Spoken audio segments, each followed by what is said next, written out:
And we back. Y'all, it is the trade deadline special as I'm recording this video. It is 2:15 Central Time. The trade deadline is over, but we still getting news. Victor Oladipo just got added to players being traded finally. But it don't look like it's a good package. Be sure to leave a like, subscribe if you are new. We are here to talk about the trade deadline, and you see what we rocking, man. Big Bulls Nation, see red. The Bulls are back. I can't explain how excited I was when I was sitting here and I got the notification that the Chicago Bulls have acquired Nikola Vucevic. 2 All-Stars in Chicago. See, people be forgetting that Chicago is one of the biggest markets in the NBA. We just failed over the last 10 years to put together good rosters. You know what I'm saying? It's that time. It's that time, man. So today's video, this is normally a video I would have exist on my other channel. I have another NBA related channel where it's all just sit down talk videos, but the trade deadline is so extravagant that I thought we'd bring it on to the main. But if you do like a video like this where it's just me and the camera talking about basketball, hit that first link in the description, man. That's the link to the channel where we usually do the basketball talk. So y'all know today is the day where every NBA fan has fun. We're all just refreshing Twitter, trying to see what Shams and Woj have up their sleeve as far as news goes. The Golden State Warriors just traded Marquise Chris to the Spurs. Like, things are still going on 15 minutes after the deadline.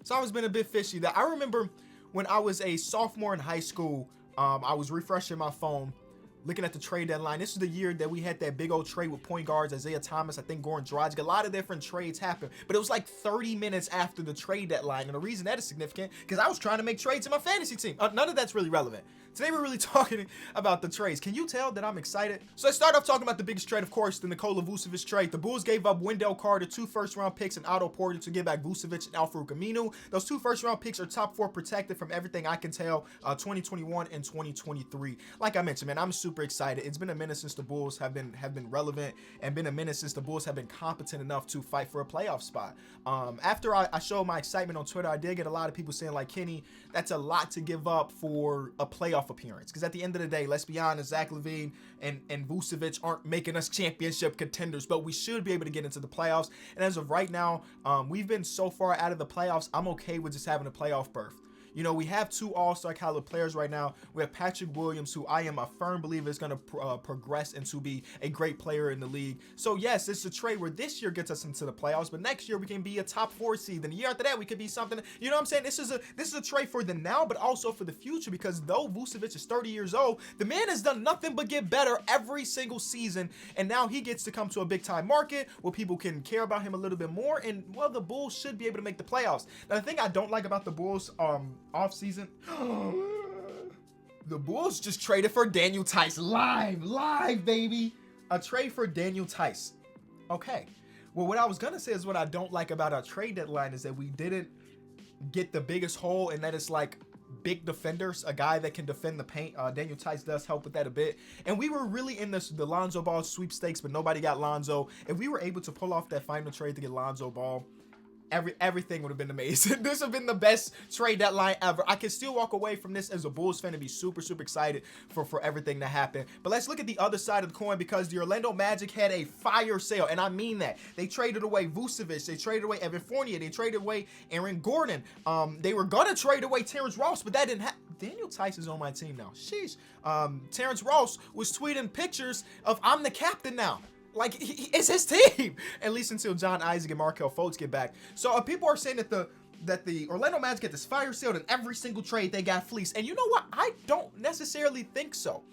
When it comes to the Bulls trade, they get Wendell Carter. Though Wendell Carter has not been good this season, I am 100% confident that Wendell Carter will have a successful NBA career. Will he ever be an all-star? Probably not. But he's going to be one of those centers that can help you a long-term, a starter quality center. Maybe not now, but in the future. And when Orlando, now that they traded Vucevic away, it's just him and Mo Bamba and I guess Kim Birch fighting for minutes.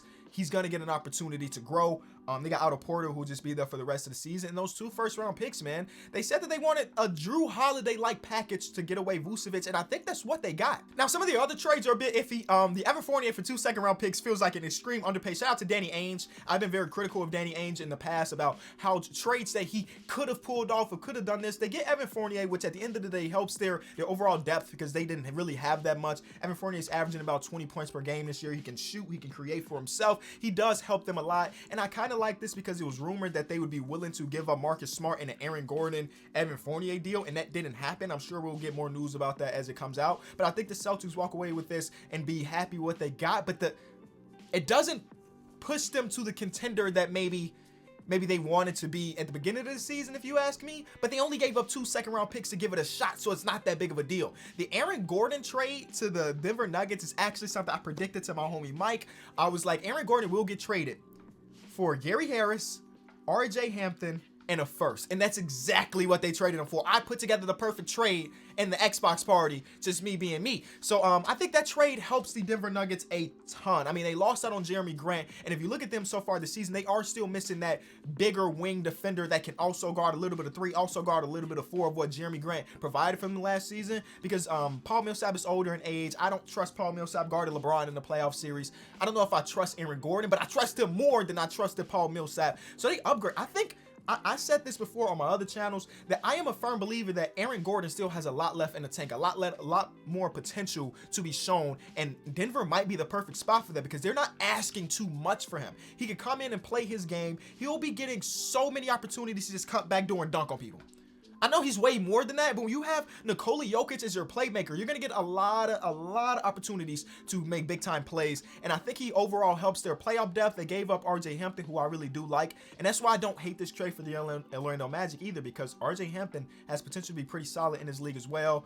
They get Gary Harris on a big old contract in the first-round pick. The Bulls also made a trade to bring in Troy Brown Jr., and that's the trade that kind of wove into getting Daniel Tice, and I haven't watched much of Troy Brown Jr. this season, but I do remember when he was in the bubble, when the Washington Wizards were missing Bradley Beal and they just kind of go out there and play for those 8 or 9 games or whatever it really was. He was pretty productive, so I'm excited to see what he can be in the Chicago Bulls jersey. Let's talk about the Victor Oladipo trade, because that was a buzzer beater of a trade. It just happened, and it just broke. It was like Victor Oladipo is going to the Miami Heat, and I was like, whoa, does that mean my homie Duncan is traded to Houston? Did they finally decide that Tyler Hero what? No! It's Avery Bradley and Kelly Olynyk. That's a fleecing. And now I gotta look at what the Houston Rockets have done with the James Harden trade and be like, bro, you basically traded James Harden for 7 first-round picks, and I don't know if those picks are gonna be valued because the Brooklyn Nets are so good, and they probably are all gonna re-sign and keep playing together. You know what I'm saying? So this is really tough, because they could have had Karis LeVert, they could have had Jared Allen, but they decided they wanted to stay small and have Christian Wood play their 5 long term. Okay, they send Jared Allen away. They wanted to bring in a veteran like Victor Oladipo because we want to stay relatively competitive after the James Harden trade. They go on a 20-game losing streak and they trade Victor Oladipo for nothing. Nothing. Avery Bradley and Kelly Olynyk?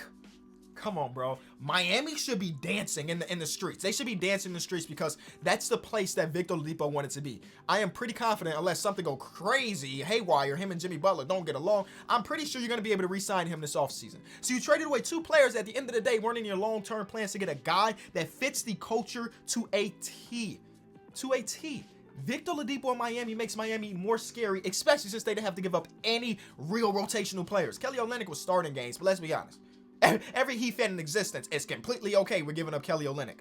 Have a second all-star. I haven't been this excited as a Bulls fan since the Derrick Rose years. You know what I'm saying? So this is a good moment. We're the 10th seed right now, if I'm not mistaken. The one thing that does scare me, I know we're talking about a lot of Bulls, but this is my channel. You know what I'm saying? That's my favorite team. But when you have so many, so we're adding Alfred Aminu, Vucevic, Daniel Tice, Troy Brown Jr. We have 4 new players in our locker room. How would they gel in time for the playoff push? You know, those are the type of things that's in my head right now. If there's no guarantee that just because we have better players means that we're going to fit better on the court, especially since we didn't upgrade our point guard position. So those would be the things that I'm a little bit worried about as a Bulls fan. But at the end of the day, we got another all-star caliber player. I'm going to Woj's Twitter account because I need to make sure I'm not missing. Oh, let's talk about Kyle Lowry not getting traded, because yesterday they had a game. I don't even remember if they won or lost, but he goes into the tunnel. He's putting up the deuces to the camera. He's dapping up teammates. Like, everybody believed that this was his last game as a Raptor, and I guess they didn't get the trade package that they wanted, which I'm okay with them standing on their grounds. Like, no, we're not gonna undersell like the Rockets just did for Victor Oladipo. You know what I'm saying? If we're not getting nothing in return, then we're not gonna make this trade, because Kyle Lowry is the greatest Raptor in the history of basketball. So we're not just gonna give him away for nothing. Now, what does this mean? What does this mean for Kyle? We just got another trade. JJ Redick getting traded to the Orlando, or getting traded to the Dallas Mavericks. But what does this mean for Kyle Lowry? Because I know he probably had the idea of potentially playing for a championship team. I'm pretty sure he's not upset about staying in Toronto. So they also made another big trade, trading Norman Powell for Gary Trent and I think it was Rodney Hood, which was probably the most like confusing trade of the trade deadline. I understand it. I completely understand it for the Toronto Raptors side of it. Let me explain that. Norman Powell has a player option worth like $11 million. He's gonna decline that. He's been playing too dang on.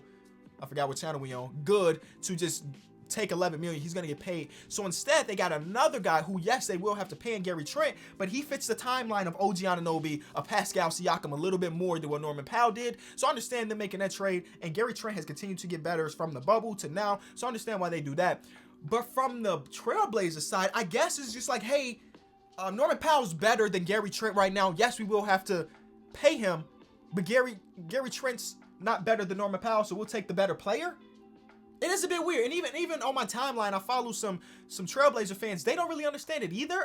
Maybe they have a long-term goal that I am unaware of. They did end up getting a better player in this trade, but if they traded away Gary Trent to not match whatever the heck Norman Powell gets in free agency, it's kind of a weird trade to me. But again, they did get the best player, and typically getting the best player on a team that is trying to compete for a championship is usually the better thing. The Toronto Raptors made a decent amount of trades to free up space to make a Kyle Lowry trade. So it's very confusing to me that they weren't able to pull the trigger. They traded Terrence Davis to Sacramento. They traded Matt Thomas to the Utah Jazz. And I just thought that meant that they were about to trade Kyle Lowry for 4 players and some draft picks, yada, yada, yada. But instead, nope, they just freed up more space. The Hawks traded Rajon Rondo to the Clippers for Lou Williams, which is very interesting because Lou Williams has said that if he got traded from LA, he was going to retire. And that's very interesting to me. Will he actually do it? Have we seen a player that was wanted retire midway through the season? Have we seen that recently, at least? I can't think of anything off the top of my head where like he's just like, I'm gonna put my papers in to retire. You ain't gotta pay me this extra money. And now what does that mean for Atlanta? Because they traded away a player to get a player back, and that player don't wanna, I don't know. But he gets back to Georgia. What do I think about the trade? I guess the Clippers get a point guard who's better in the playoffs. I mean, that's what you get for Rondo, right? But overall, I feel like this is kind of a wash of a trade. I think they also gave up 2 seconds to get Rajon Rondo, right? Or something like that. This trade's kind of a The Clippers didn't get marginally better, if you ask me. George Hill got traded from OKC to Philly. That was their replacement since they weren't in the Kyle Lowry sweepstakes anymore. And that's a good upgrade because they just needed point guard play, backup point guard play, and that's fine. What scares me a little bit about this, and it's kind of a short-term scare, is that they traded away Tony Bradley, they traded away Vincent Poirier, they traded away pretty much all their bigs other than Dwight Howard, and with Joel Embiid being down with injury, you wonder where those minutes are going to get sapped up, especially since George Hill isn't playing right now. Like, he is still going through something, an injury or something. So it's not like he's going to be suiting up in 2 days. At least I don't think he will. So it's very interesting trade for them. They get their backup point guard. And I'm guessing Paul Reed, G League MVP, is coming up and getting minutes. He went to DePaul. I'm a fan. He went to a school in the Chicagoland area. I don't know where he's actually from. Paul Reed got me as a fan. So that gives them an opportunity. And I think the Knicks ended up in this trade getting some players. I don't know who went where. Isaac Bragdakis was in this trade. He's going to Philly. They also sent some second-round picks. Austin Rivers is going to OKC. So I guess that means Tony Bradley is going to Philly. Joel Embiid had tweeted, we need to build around Tony Bradley. And in OKC, sure, they got Moses Brown playing, who's been solid, but now they got another 7-foot dude who can play well. My team really shook it up, bro. Stuff like that doesn't happen. The Bulls haven't done a real trade deadline trade since 2008. Like a real one that mattered. Like, we traded away Cameron Payne, or we traded for Cameron Payne and traded Taj Gibson away, which is a terrible trade. But we haven't done anything. Like, I'm still mind blown. We have a brand new. Yeah, I might do a Chicago Bulls rebuild in the next couple days because that's what they're doing on the fly. They're retooling. The next trade, JaVale McGee got traded from Cleveland to Denver for Isaiah Hartenstein and 2 future second-round picks. Good upgrade. They didn't really have a backup center. It was all Nikola Jokic and a little bit of Isaiah Hartenstein and some small ball center opportunities. But they make 2 big moves, Aaron Gordon and JaVale McGee, that can help them make a potential championship push because obviously that's what they got in mind. I feel like that. I mean, I feel like there were more trades in that, but I just went through Woj's Twitter and that's like it. The Lakers were in serious talks with the Raptors about Kyle Lowry, but they didn't want to trade away Talen Horton-Tucker. Whoa. That's very interesting. I do believe that Talen Horton-Tucker is really good in this league. I think he could be. Chicago born, by the way. But for a team that's trying to compete and win a championship, you know, they've done it before where they've packaged, the Lakers I'm talking about, they've packaged young players to get a veteran that can help. I mean, that's how you get Anthony Davis. You packaged in Lonzo Ball, Brandon Ingram, Josh Hart to get another good player. So it's very interesting they wouldn't be willing to do that again.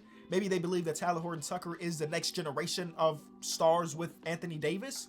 I mean, I forget who it was, but somebody had said that Tyler Horton-Tucker, this is one of his teammates, so take it with a grain of salt. They say that if Tyler Horton-Tucker was on the Detroit Pistons or another team that's rebuilding, he'd average 20.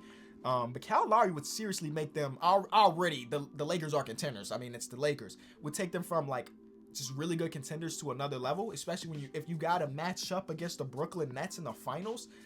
Kyle Lowry would help you a little bit more probably than Tyler Horton-Tucker, but I don't know. They're thinking long term, I guess.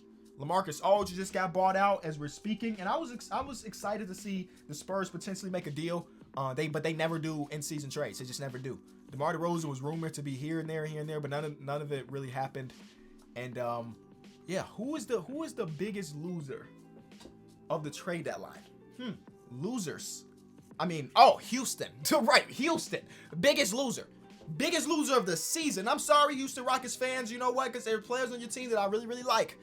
But yeah, they had a rough one, man. They really did have a rough one. I could talk about this for another 30, 40 minutes, but I won't. If you want to hear me talk more about potential trades and trade deadline, I recommend hitting that link in the description, going to my second channel, because I do believe I will be uploading another video later today, kind of doing a little bit more in-depth analysis on some of the trades. If you enjoyed the video, be sure to leave it a like, subscribe if you are new. I'm out of here, man. Trade deadline. What a beautiful time.